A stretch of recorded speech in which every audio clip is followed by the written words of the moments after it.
Hello friends, welcome to my education helpline channel. বন্ধুরা, আমি ঝুম্পা। আজ আমি তোমাদের কাছে আবার একটা নতুন স্ট্যাটিক জিকের ভিডিও নিয়ে হাজির হয়েছি। বন্ধুরা, আজকে আমি যে কোশ্চেনগুলো আজ তোমাদের সঙ্গে আলোচনা করব সেই কোশ্চেনগুলো হলো যে ভারতের নেপোলিয়ন কাকে বলা হয়, অথবা ভারতের শেক্সপিয়র কাকে বলা হয়, অথবা ভারতের মিসাইল ম্যান কাকে বলা হয়। তো বন্ধুরা, এইসব প্রশ্ন উত্তর নিয়ে আজকের আমার ভিডিওর আলোচনা। তাই ভিডিওতে যাওয়ার আগে তোমাদের কাছে একটা রিকোয়েস্ট, ভিডিওটা ভালো লাগলে অবশ্যই একটা লাইক করে দিও। আর আমার চ্যানেলে যদি তোমরা নতুন হও, এখনও পর্যন্ত আমার চ্যানেলটাকে সাবস্ক্রাইব করোনি, তারা বন্ধুরা প্লিজ এরকম নতুন নতুন ভিডিও পেতে আমার চ্যানেলটাকে অবশ্যই সাবস্ক্রাইব করে পাশে থেকো। আর ভিডিওটা অবশ্যই মন দিয়ে শেষ পর্যন্ত দেখতে থাকো। বন্ধুরা, আজকের আমার গুরুত্বপূর্ণ স্ট্যাটিক জিকে ভিডিও থেকে আজকের আমার প্রথম প্রশ্ন যে ভারতের নেপোলিয়ন কাকে বলা হয়। ভেরি ভেরি ইম্পর্টেন্ট প্রশ্ন বন্ধুরা, ইতিহাস থেকে প্রশ্নটা খুব আসে যে ভারতের নেপোলিয়ন কাকে বলা হয়। তো উত্তরটা হবে যে ভারতের নেপোলিয়ন বলা হয় সমুদ্রগুপ্ত। আর পাশাপাশি বন্ধুরা, তোমাদের আমি বলে রাখি যে সমুদ্রগুপ্তকে ভারতের নেপোলিয়ন বলেছিলেন ভিনসেন্ট স্মিথ। ভারতের বুলবুলি কাকে বলা হয়, অথবা ভারতের নাইটিঙ্গেল কাকে বলা হয়।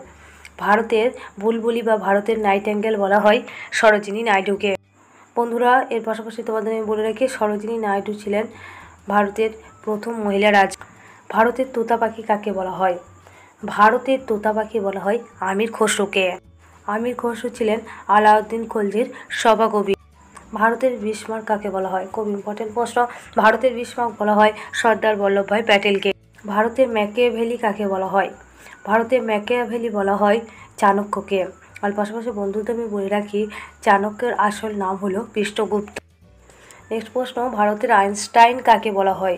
ভারতের আইনস্টাইন বলা হয় নাগার্জুনকে। ভারতের শেক্সপিয়র কাকে বলা হয়। ভারতের শেক্সপিয়র বলা হয় মহাকবি কালিদাসকে। বন্ধুরা, পাশাপাশি তোমাদের আমি বলে রাখি যে গুপ্ত যুগের রাজা দ্বিতীয় চন্দ্রগুপ্তের সভাকবি ছিলেন মহাকবি কালিদাস। ভারতের লৌহ মানব কাকে বলা হয়।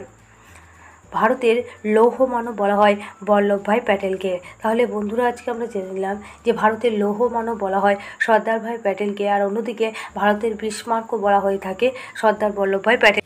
ভারতের রুশো কাকে বলা হয়। ভেরি ভেরি ইম্পর্টেন্ট প্রশ্ন বন্ধুরা, বিভিন্ন কম্পিটিটিভ এক্সামে প্রশ্নটা খুব আসে যে ভারতের রুশো কাকে বলা হয়। তো ভারতের রুশো বলা হয় স্বামী বিবেকানন্দকে। বন্ধুদের কাছে আমার আবারও রিকোয়েস্ট, ভিডিওটা ভালো লাগলে অবশ্যই লাইক কমেন্ট শেয়ার করবে। তোমাদের একটা লাইক আমাকে আরও নতুন নতুন ভিডিও বানাতে সাহায্য করবে। আর বন্ধুরা, আমার এই ভিডিওটা তোমাদের সকলের মধ্যে বেশি বেশি করে শেয়ার করবে। আর ভালো লাগলে অবশ্যই একটা কমেন্ট করে দেবে। আর বন্ধুরা, আমার চ্যানেলে যদি তোমরা নতুন হয়, এখনও পর্যন্ত আমার চ্যানেলটাকে সাবস্ক্রাইব করোনি, তারা প্লিজ আমার চ্যানেলটাকে সাবস্ক্রাইব করে আমার পাশে থাকবে। আর বন্ধুরা, আমার চ্যানেলের পাশে থাকার নোটিফিকেশান বেল আইকনটি তোমরা অন করে রাখবে। আমি যখন নতুন কোনো ভিডিও আপলোড করব তোমাদের কাছে নোটিফিকেশান চলে যাবে। আর বন্ধুরা, আমি তোমাদের সুবিধার্থে বিভিন্ন কম্পিটিটিভ এক্সামের জন্য গুরুত্বপূর্ণ জিকেগুলো নিয়ে আমি জিকে ভিডিও বানিয়ে রেখেছি।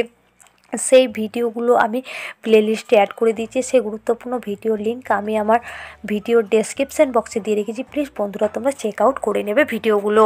নেক্সট প্রশ্ন বন্ধুরা, যে ভারতের বেকন কাকে বলা হয়। ভারতের বেকন বলা হয় নেতাজি সুভাষচন্দ্র বোসকে। ভারতের মার্টিন লুথার কাকে বলা হয়। ভারতের মার্টিন লুথার বলা হয় স্বামী দয়ানন্দ সরস্বতীকে।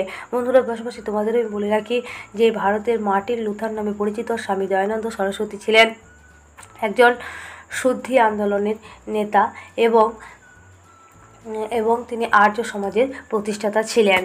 ভারতের নিউটন কাকে বলা হয়। ভারতের নিউটন বলা হয় ব্রহ্মগুপ্তকে। নেক্সট প্রশ্ন, খুব ইম্পর্টেন্ট প্রশ্ন, যে ভারতের লৌহ মানবী কাকে বলা হয়। ভারতের লৌহ মানবী বলা হয় ইন্দিরা গান্ধীকে। তাহলে বন্ধুরা, এর পাশাপাশি তোমাদের বলে রাখি যে ইন্দিরা গান্ধী হলেন ভারতের প্রথম মহিলা প্রধানমন্ত্রী। তাহলে বন্ধুরা, আজকের ভিডিওর মাধ্যমে আমরা জেনে নিলাম যে ভারতের লৌহ মানবী বলা হয় ইন্দিরা গান্ধীকে, আর অন্যদিকে ভারতের লৌহ মানব বলা হয়ে থাকে সর্দার বল্লভভাই প্যাটেলকে। নেক্সট প্রশ্ন বন্ধুরা, খুব ইম্পর্টেন্ট প্রশ্ন, যে ভারতের মিসাইল ম্যান কাকে বলা হয়, অথবা ভারতের মিসাইল ম্যান নামে কে পরিচিত ছিলেন। ভারতের মিসাইল ম্যান নামে পরিচিত ছিলেন এপিজে আব্দুল কালাম।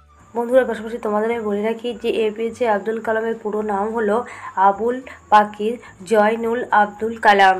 নেক্সট প্রশ্ন, যে ভারতের রকেটম্যান কাকে বলা হয়। খুব ইম্পর্টেন্ট প্রশ্ন। তো বন্ধুরা, একটু আগে আমরা জেনে নিয়েছি যে ভারতের মিসাইল ম্যান নামে পরিচিত ছিলেন এপিজে আব্দুল কালাম। এবার আমরা জেনে নেব যে ভারতের রকেটম্যান নামে কে পরিচিত ছিলেন।